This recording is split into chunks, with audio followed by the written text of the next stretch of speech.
soldier can survive in the army at the cost of 100 rupees per month. చెప్తే నమ్ముతారా sir? Soldier 100 రూపాయలు ఖర్చు పెట్టి ఆర్మీలో నెల రోజులు బతికేయచ్చు హ్యాపీగా. Food free, boarding lodging free, rum and liquor free for soldier, and training free, his health and everything free, leave వచ్చినప్పుడు జీతం ఫ్రీ. వాడు ఏది ఖర్చు పెట్టాల్సిన అవసరం లేదు సార్. ఎవ్రీథింగ్, నీ బట్టలు, నీ చెప్పులు అన్నీ ఫ్రీ. 100 రూపాయలు సబ్బు, షేవింగ్ కిట్ చాలు. You can easily survive. Can you imagine sir? ఒక బీటెక్ పాస్ అయిన పిల్లోడు 20,000 సంపాదించడానికి కష్టపడుతున్నాడు. సో నువ్వు 10th 12th పాస్ అయ్యి నెలకు 1,00,000 రూపాయలు సంపాదిస్తూ 100 రూపాయల మీద గడిపేస్తున్నావు. ఇంకేం కావాలి సార్? కరెక్టే కదా. So that is the reason why north లో ఇంత క్రేజ్ ఎందుకు ఉంది సార్ ఆర్మీకి. వాళ్ళు అర్థం చేసుకున్నారు, ఈ బయట ఐటీ సాఫ్ట్వేర్ లో టెన్షన్ తప్పితే, రోగాలు తప్పితే ఏమి రావట్లేదు. ఇక్కడ వెళ్తే హెల్త్ ఉంది, ఫ్రీగా దొరుకుతుంది, మీకు ట్రైనింగ్ చేస్తున్నాడు, రోజుకి మీరు ఏమైనా డబ్బులు కడుతున్నాడు ట్రైనింగ్ లేదు కదా, ఫ్రీగా ట్రైనింగ్ చేస్తున్నాడు. He is making a man out of you and giving you salary also. That's what. Officers కి కొన్ని ఖర్చులు ఉంటాయి, కానీ జవాన్స్ కి మాత్రం నిజంగా చెప్తున్నాను సార్, 100 రూపీస్లో హ్యాపీగా ఉండొచ్చు. ఒక్కొక్క జవాన్ మీద ఎంత ఖర్చు అవుతుందండి సార్? చాలా sir. Initial basic training sir, నేను ఆర్టిలరీ సార్. ఆర్టిలరీ అంటే పెద్ద పెద్ద గన్స్, ఒక్కొక్క రౌండ్ లక్షల్లో ఉంటుంది సార్. ఒక్కొక్క ఆఫీసర్ మీద కొన్ని హండ్రెడ్స్ ఆఫ్ రౌండ్స్ వాడికి ఇచ్చి వాడికి ప్రాక్టీస్ చేస్తారు. దేశం చాలా ఖర్చు పెడుతుంది సార్ ఆర్మీ మీద. ట్రైనింగ్ అని చెప్పేసి, ఇండివిజువల్ ట్రైనింగ్ అని చెప్పేసి, రెజిమెంటల్ ట్రైనింగ్ అని చెప్పేసి చాలా డబ్బులు ఖర్చు పెడుతుంది. సో అది army and best 100% sir. Mentally, physically, emotionally, financially, spiritually, with patriotism భావన అన్నీ సార్. That's what. మీకు అన్హ్యాపీ సోల్జర్ దొరకడు సార్.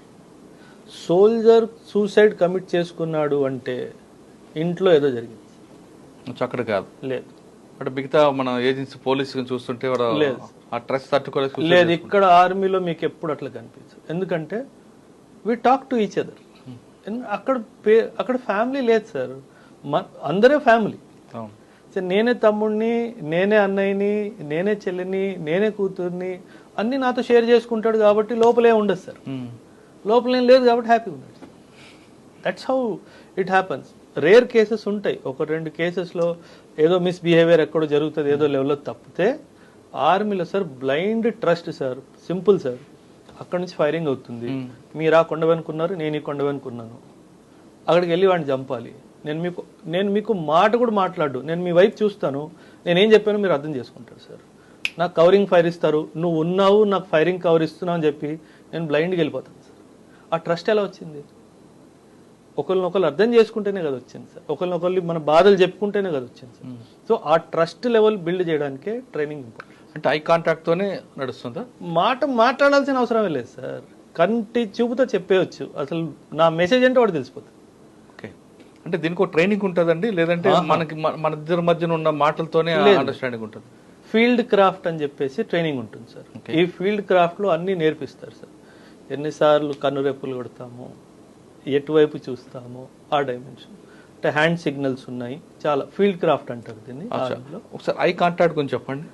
ఫీల్డ్ క్రాఫ్ట్ లో సార్, ఫీల్డ్ క్రాఫ్ట్ ఇబ్బంది లేకపోతే అది కూడా అంటే పర్వాలేదు, ఐ ఎక్స్ప్లెయిన్ సార్. అంటే ఒక ఆపరేషన్కి వెళ్ళాను సార్.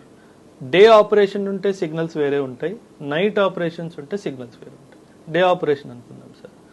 నేను ఒకసారి సార్ నేను 2 times అంటాను, అంటే బ్లింక్ చేయాలి, వాడు అర్థం చేసుకుంటాడు. ఈ 2 times బ్లింక్ చేశాడంటే నెక్స్ట్ మూవ్ ఇది. ఎందుకంటే ఒక్కొక్కసారి మనం క్లోజ్ కాంబాట్లో దగ్గరగా ఉన్నప్పుడు, ఫైటింగ్ చేస్తున్నప్పుడు మనం చెప్పింది వాడికి వినిపించేసింది అనుకోండి, హీ విల్ కౌంటర్ ఇట్.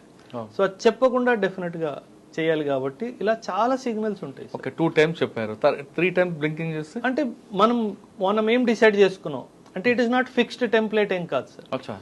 మన ట్రైనింగ్ లో, మన క్లోజ్ ట్రైనింగ్ లో 2 times కి ఇది సిగ్నల్, 3 times కి ఇది సిగ్నల్, 4 times కి ఇది సిగ్నల్, ఆర్ లాంగ్ హోల్డ్ అంటాం మనం. నేను కన్ను ఇట్లా కూర్చొని చాలా సేపు హోల్డ్ చేశాను అనుకోండి, ఒక 5 seconds 7 seconds, దానికి ఒక అర్థం ఉంది. సో అదొక signal. So this is how we operate in operations. అంటే ఆపరేషన్ తగ్గట్టు మీరు సిగ్నల్ మారిపోతుంటాయి, అంటే ఒకటి ఫిక్స్ ఉంటుంది? నో